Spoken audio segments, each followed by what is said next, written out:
when okay, so when last we left, we were talking about mass production and how the United States economy was so valuable to the Allies in turning the tide of the war over time. So in doing this, the United States itself had to come up with some policies within our own country in order to boost this war effort. We mentioned that one of the things they did is they gave shipyard workers a deferred classification. What does that mean? If you got a deferred classification, it has to do with that other act they passed called the Selective Service Act. You won't be going through the draft. That's right. If you're drafted, you don't go because you are an essential shipyard worker, okay? That was one thing they did. They also urged automobile owners to do what? Give people rides to work. And then obviously using standardized parts in their mass production techniques. And, the whole idea of this is to produce as much as possible so that we can get it manufactured and put into the field of battle. So another thing they did is, they sell it like it was like a celebration whenever to try to celebrate a lot of completion. Like on July the 4th of 1918, they launched 95 ships. Like 95 ships were completed, which that was, in one day. That was a big deal. Like everybody went to work on the 4th of July and said, we're going to make 95 ships today. And they did. So that was a major feat. And then also a fourth aspect of America is, the government took over commercial and private ships and turned them into transatlantic vessels, which is not a new idea. They did the same thing during the Spanish-American War. Remember, they took the banana boats. So they did that again, and they do it again in World War II. So that is a pretty common thing. Now, we got all this stuff. Look at all that stuff we got. Where we got to get it to? Europe. So how do you get it there? You got to ship it there. Are there any problems associated with that? Yes. What? Germany has the thingy on it where they can't really accept a new ship. Okay. Unrestricted submarine warfare. Unrestricted submarine warfare. The Germans are sinking any vessel that's not theirs. So we have to come up with a plan, all right, because German U-boats were attacking merchant ships in the Atlantic, and that was a serious threat. So a man by the name of William Sims, he comes up with an idea, and he convinced the American government and the British government to try this thing called the convoy system. The convoy system. This is a system in which a heavy guard of destroyers escorted merchant ships back and forth across the Atlantic Ocean in groups. So that if there was a submarine attack on a merchant vessel, there would be destroyers there who would be able to try to fend them off, fight them off. The U.S. Navy also laid a 230-mile barrier of sea mines, like landmines, only in the sea. Yeah, they're still there. It's kind of scary. They're just explosives under the water, so that if anything touched it, they'd explode, like a submarine. So, that was from the North Sea to Norway, so the northern part of England. And it was designed to bottle up the U-boats that sailed from German ports and keep them out of the Atlantic Ocean. So this system led to heavy losses of German U-boats, and the Germans found it increasingly difficult to replace their losses over time or to even staff the fleet that they had with trained submariners, people that work on a submarine. They're called submariners. So of the almost 2 million Americans that were sent overseas, I don't want to say only, but 637 were killed as a result of U-boat attacks. So was the convoy system successful? of the 2 million people sent, 637 were lost. That's pretty successful. It's 637 dead people, but of 2 million, that's not too bad. That's not too bad. Okay? So the convoy system, successful. All right. So, does America get into the fighting like right at the beginning of the war? No. It had already been going on for like 2.5 years. And the forces, both sides, especially of the Allies, were exhausted. They were demoralized. They just were tired of fighting. Why did America wait? Pardon? Why did they wait? Like, why did they come in so Because a lot of Americans did not see the point in joining a European conflict over there, 3,000 miles away. Isolationist. We're over here on our little island. Let them fight it out. Okay? But we ultimately get drawn into it as a result of, remember what we get drawn into it because of? The sinking of the Lusitania, unrestricted German submarine warfare, and one more thing, an intercepted telegram called the Zimmerman Note, which was going to incite Mexico to invade the United States. So we joined the war after 2.5 years of the Allies fighting it, and we mentioned that the main contribution America had was simply our economy, but we also brought in people, numbers, who were fresh, who had not experienced the horrific nature of trench warfare, and were enthusiastic to win glory on the battlefield. So these American men were determined to hit the Germans hard, and they remarked about, a lot of these men were excited to get into war. Now, the average American soldier during the World War I belonged to the AEF, the American Expeditionary Force. That is what our forces were referred to in World War I. These are the United States forces, the AEF.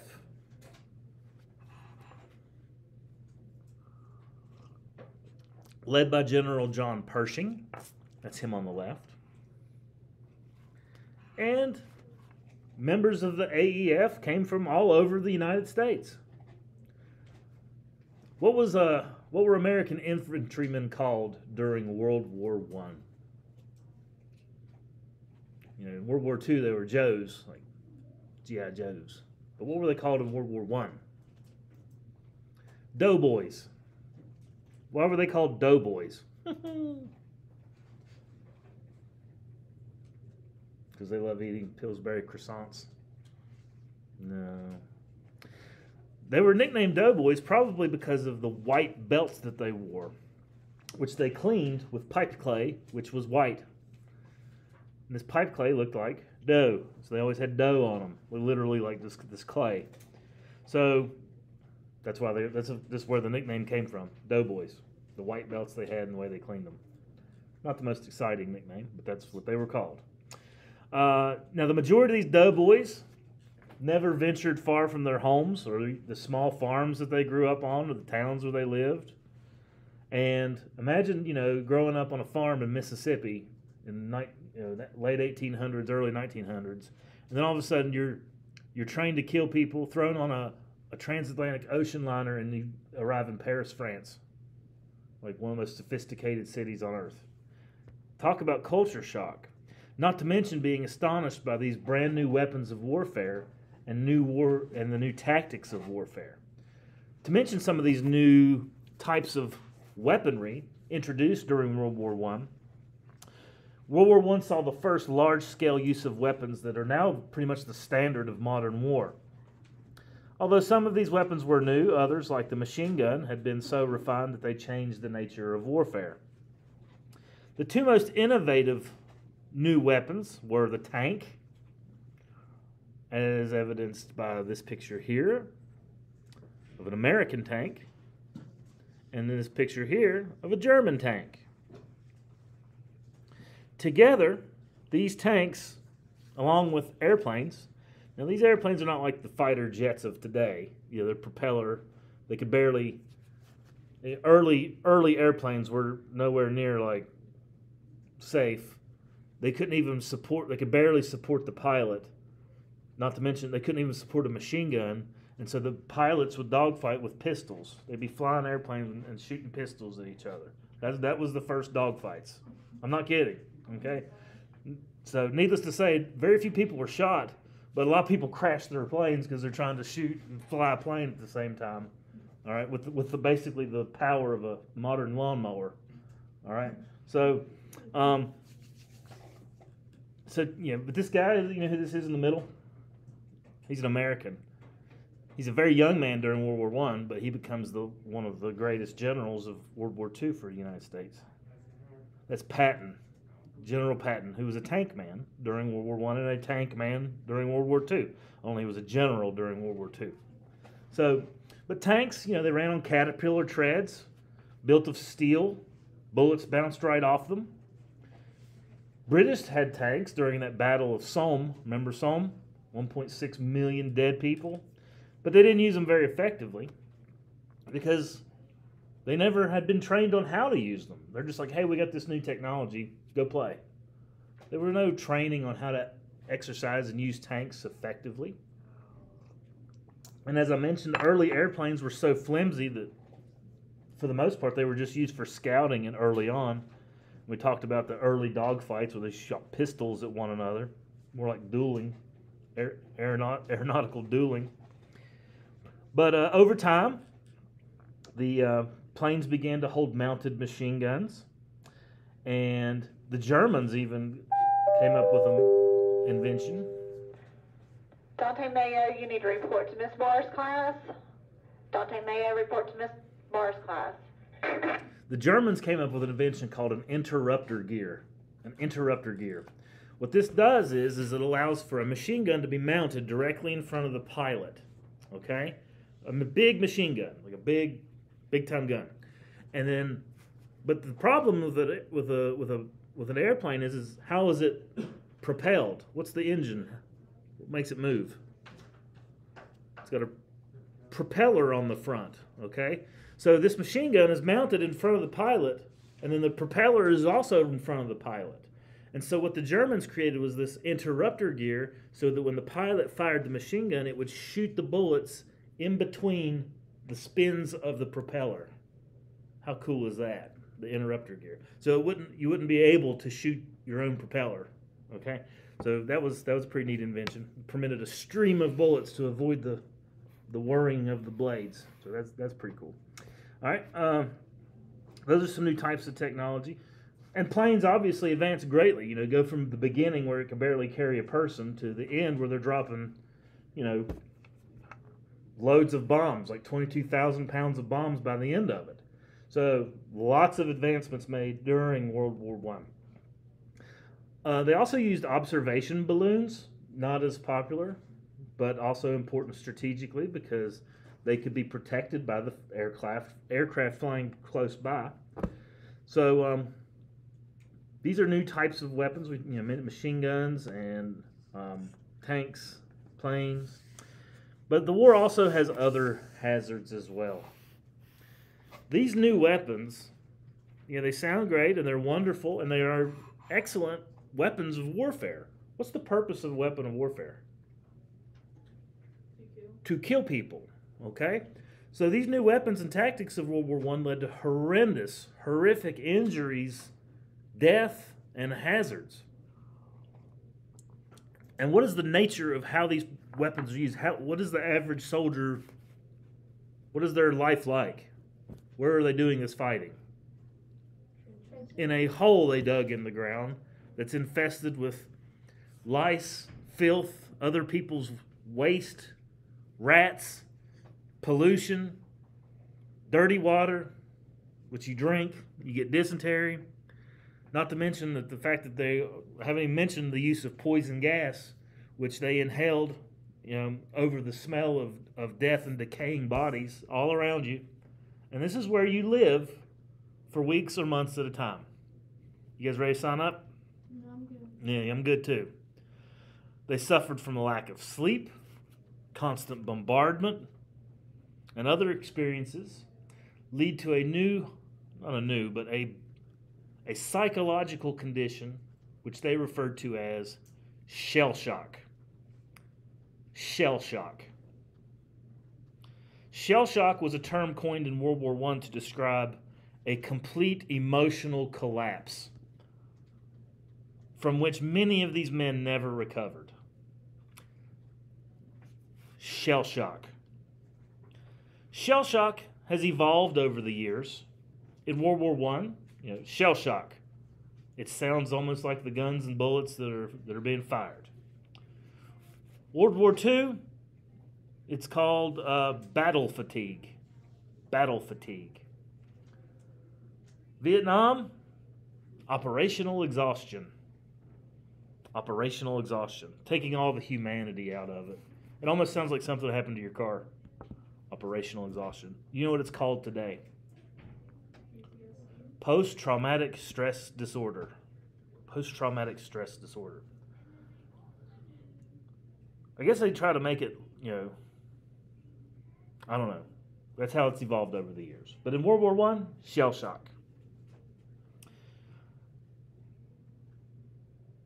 Physical problems also included a disease called trench foot, which was caused by standing in cold, wet trenches for long periods of time without being able to change into dry socks or boots. First, your toes would turn red or blue, depending upon the type of trench foot you had.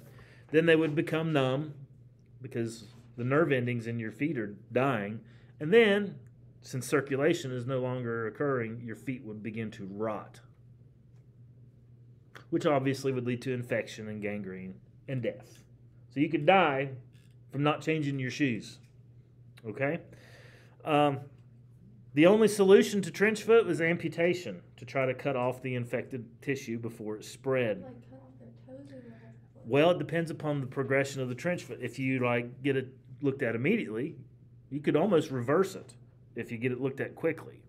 But if you're unable to get out of the trench and it'll progress, first you could lose your toes and then ultimately your feet. Yeah. And they still have to fight? No. Oh, okay. No. That's No. There was also a painful infection of the gums and throat called trench mouth. Trench mouth. And this was not caused from using profanity. Trench mouth. It was just an infection of your gums and throat. Mainly caused by malnutrition. And then just living outside, like being outside nonstop. And exposure to filth and disgustingness. So it was not a pleasant experience for a lot of men. All right. Now, when Russia, after America joins the conflict, which was one of the reasons why we got into it, because Russia became there was a political overthrow in Russia, and they said they were going to be a democracy. Well, Russia pulls out of the war in 1917. They're like, hey, y'all just go figure it out for yourself. So when Russia pulls out of the war, Germany no longer has to fight Russia and France on two different sides. So Germany could switch shift their armies from the Eastern Front, where Russia is, to the Western Front in France. So, in doing this makes the job of the French and American troops located there much more difficult. So U.S. soldiers began to mount offensive against the Germans within France, and begin to have some war heroes emerge. So during the fighting that occurred after the Soviet Union or Russia got out, and Germany began to face their attention toward France.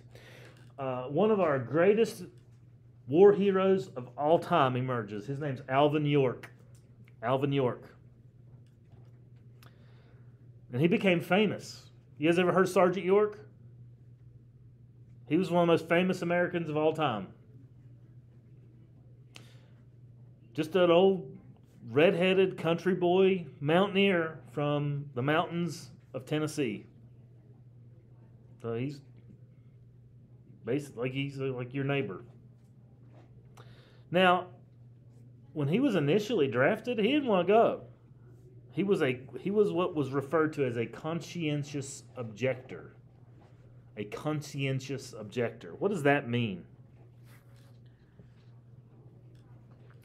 Well, he was just an old country boy, Protestant from Tennessee, and he said, I don't want to go to war because the Bible says thou shalt not kill. He don't want to kill anybody.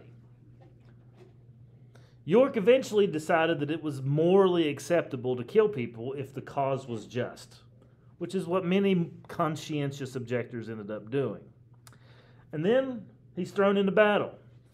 And in a battle in October of 1918, armed only with a rifle and a revolver, York killed 25 Germans and captured 132 prisoners. All his life he never killed anyone. He was saving up for that. He was saving up. How many people did he kill? 20 on that day, 25.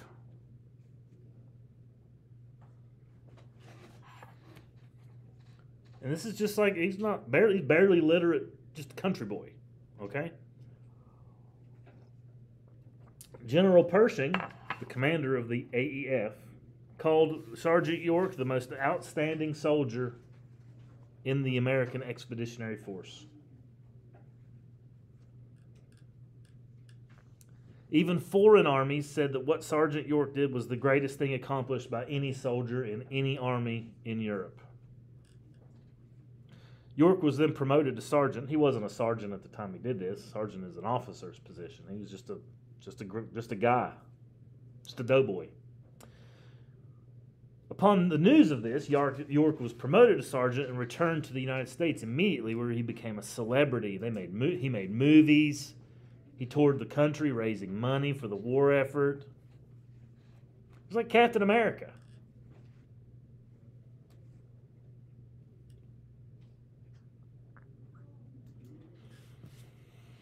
Okay.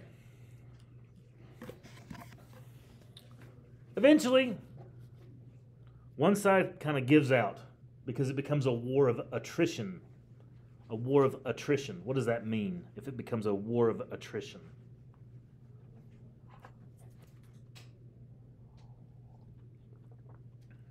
You're just not able to go anymore. It's not that you don't have the will to fight, you just don't have the ability. You don't have the people, you don't have the weapons, you don't have the troops, you don't have the supplies, you just can't fight anymore. And with the United States entering the war effort, that became a great boost to the Allies, and it became very apparent to the Germans that they would not be able to sustain war much longer. So, it was pretty clear by the end of 1918, like November, that Germany was doomed. German sailors began to mutiny against their leadership. What does that mean, mutiny? Yeah. Usually when a mutiny happens, you kill the leader and take over. So the mutiny was not isolated. It spread quickly throughout Germany. Everywhere in Germany, groups of soldiers and workers were organizing revolutionary acts and councils against the government.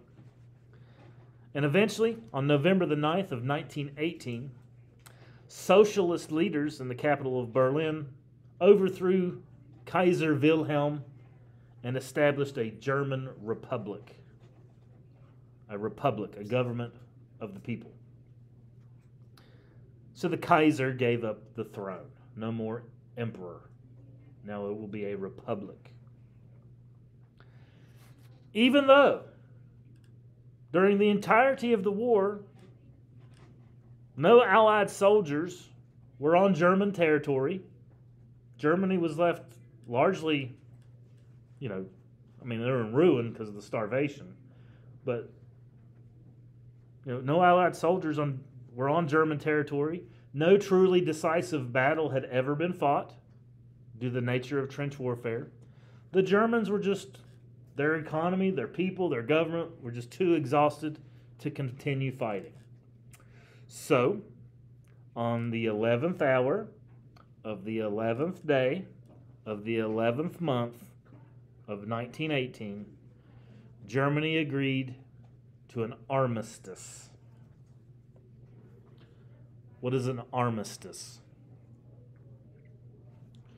You guys have brothers and sisters, older? You guys ever fight and like twist each other's arms and then you make them cry uncle or say truce? Truce? Truce? What does truce mean? That you walk away. We're not going to fight anymore. Truce. That's all this was. We're not going to fight anymore. Truce. The 11th hour of the 11th day of the 11th month. So that was what?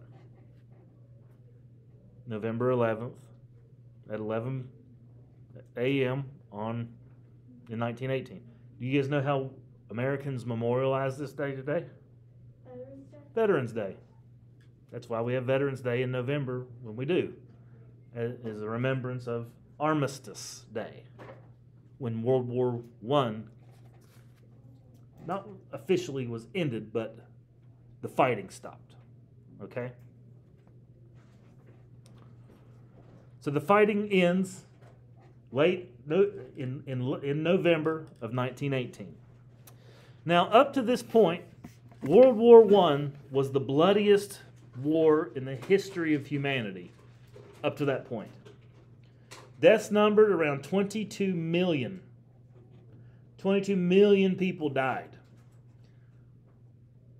Most of them were not even soldiers. More than half of the deaths were civilians. So this doesn't even count the 20 million or so people that were wounded, the 10 million or so people that lost their homes and became refugees. The direct economic costs of the war are around $338 billion. For the United States itself, 48,000 men died in battle. Another 62,000 died of disease, like trench foot. And over 200,000 Americans were wounded.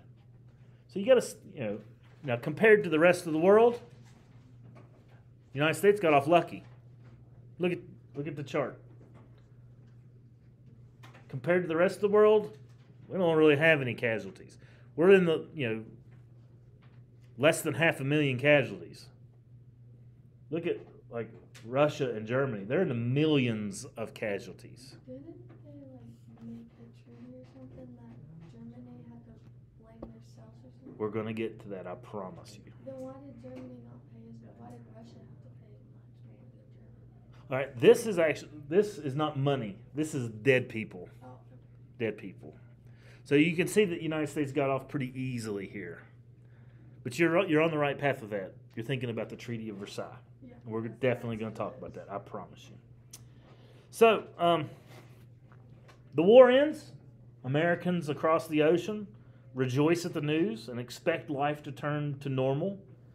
However, people at home found that their lives had changed almost as much as those of the people of Europe, even though not a single shot was fired in America, in anger anyway, over World War I. Okay? So, big costs associated with World War I. And I mentioned those to you. Now, it seems as though I've wrapped up World War I and I'm not going to talk about it anymore. I want to talk, now I kind of want to backtrack, and because we did like the military aspect of World War I. Now I want to look at how Woodrow Wilson guided the United States through the war. Does that make sense? So now we're going to look at the American government perspective of World War I. We did the military perspective, the stuff, how the fighting and the weapons and the trench warfare and how it came to an end. Now let's look at how the United States gets through World War I and some of the issues that America dealt with during the war. So as you know, the President of the United States during World War I was Woodrow Wilson. Woodrow Wilson was an educated man. He had a PhD. He was a professor at Princeton University, which is an Ivy League school. Very intelligent, very smart, had great ideas. Horrible politician. And it's not because he was dumb or incompetent. Highly competent. Very smart. Great ideas. Horrible politician. What makes a good politician? Helps. But what, like, if you were to say this was a good politician because they get their way. A person who's a good politician gets their way. Like, everybody's got an agenda. The best politicians are the ones that are able to accomplish their agenda. His agenda is fantastic. It's fantastic. And it fails miserably. All right? Largely because of his ineptitude in politics. All right? And that's some of the things we're going to look at later. Okay.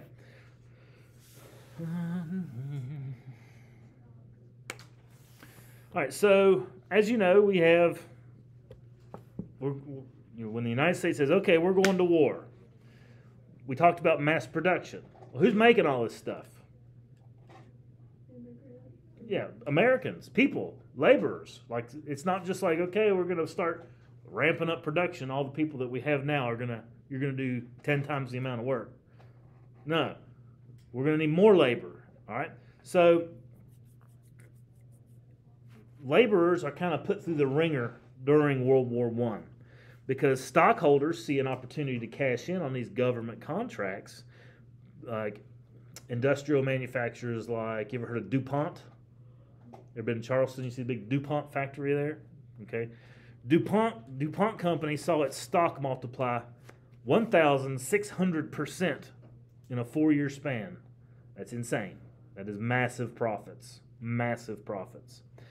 Now, that time, that company was earning a profit yearly of $68 million a year. Profit. $68 million. And they were not paying their people a fair wage. They were increasing work hours. They were encouraging workers to bring their children to work, not for daycare, but put them to work because they could pay those children a percentage of what they were paying their parents. And the conditions that they were working under were sped up conditions, meaning the speed in which you work is more important than the safety in which you work. So as a result of these conditions, union membership climbed exponentially during the war era. And during the years and months that the United States was involved in World War I, more than 6,000 labor strikes happened. 6,000. What's the problem with that? What is a labor strike? What is a strike? The refusal to work. Yeah, what is it again? The refusal to work. The refusal to work. So let's say you're working in a factory that produces bullets. No more bullets are being made. You need bullets during wartime? That's a big problem. That's a big problem. So to deal with these labor disputes, President Wilson... Dante Mayo and Mackenzie Vance, you need to report to the office. Dante Mayo and Mackenzie Vance, report to the office. So to deal with labor disputes, President Wilson, he established the National War Labor Board in 1918. Because all these workers that were working in the war industries, they also got that deferred classification. They didn't have to go fight. But what this labor board did is it said workers who refuse to work will lose that deferred classification and be shipped off to fight. In return, those workers who went to work are going to be given better factory conditions. So the labor board says, look, you got to keep showing up for your job. And then it tells the factory owners, hey, look, you got to improve factory conditions. You got to let these people work 8 hours a day and have some time off. You got to have some safety inspections. And for crying out loud, no child labor. Let these children get educated. It was already against the law to have child labor, but the National War Labor Board enforced that law. Enforced it. Okay? So it went a long way to try to smooth things over. Is it 100% successful? No. Nobody wants to be told what to do. The factory owners are upset because their labor, they have to do all these safety things and be nice to their laborers. And then the laborers are upset because they're not really getting any protections. They're saying if we try to fight for what we deserve, we're going to be shipped off to be shot at. So neither side's really happy. But the ultimate thing here is that stuff ended up getting made. Okay, it keeps mass production is still in the works. Okay. All right. Other administrations that the government comes up with are like the Food Administration. To help produce and conserve food, Woodrow Wilson helped to set up the Food Administration under one of his secretaries, Herbert Hoover.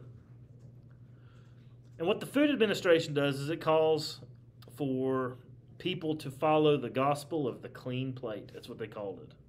The gospel of the clean plate. If you put it on your plate, eat it. Don't waste it. Don't eat too much. He even declared certain days of the week for you to do without certain things. Like meatless Mondays. No meat on Monday. Don't eat meat on Monday. Meatless Monday. You're going to do without meat on Mondays so that the boys overseas can have some meat. Or sweetless Tuesdays. No sugar. You don't use any sugar. Wheatless Wednesday. You don't eat bread. Restaurants even removed sugar bowls from their table and stopped serving bread as part of the regular dinner meals. Restaurants, you go to get bread, like you go to Outback, you get loaf of bread. Like they would stop doing that, okay? To try to conserve, and to provide for the boys fighting overseas. You got 2 million people you got to feed. These are people that are not working and can go to the store. This is 2 to 3 million individuals who need to be taken care of. So that's significant. All right. Many Americans began to plant victory gardens in their yards. A victory garden. People in communities and neighborhoods would go to vacant lots and go to people's yards and just start tilling the yard and growing vegetables. School children spent their afternoon hours growing tomatoes and cucumbers in public parks. As a result of these efforts and the efforts of the Food Administration, American food shipments to the Allies tripled. So this is a pretty successful agency and movement amongst the American people. How many of you guys would be willing to sacrifice if we went to war? Do you think the average American would sacrifice anymore? Be like, look, guys, imagine if the President of the United States came on television and said, okay, look, don't eat meat on Mondays, don't eat bread on Wednesdays, and don't eat sugar on Tuesdays. Will you guys help me out and do this? How many of you guys think the average American would do it? Anymore, I think people would be like, meatless Monday, let's go have a barbecue. We're going to eat all the meat. Don't you think that's how it would be now? Yeah, the only way people wouldn't is if gardens and stuff. Yeah. It's like, I don't know well, I do know. That's kind of what the history of the 20th century in America is about. How did we go from, man, look at this. These people joining together and helping out and doing their part and being good citizens to, I'm not doing it. That's kind of where we are. This was like 1918. This was 100 years ago, guys. 100 years ago. All right? Now, that being said, were there still Americans that were like, I'm going to do what I want? Absolutely. And there were Americans that ran black market operations to get people illegal stuff. That happened, okay? I mean, this is like the era of Al Capone and stuff, Prohibition after this. And yeah, I mean, there was black market ways to get stuff. So, but all in all, these efforts help to get food to the Allies. All right. All right. So I'm gonna go ahead and stop there, and next time we'll talk about how we're gonna pay for all this war.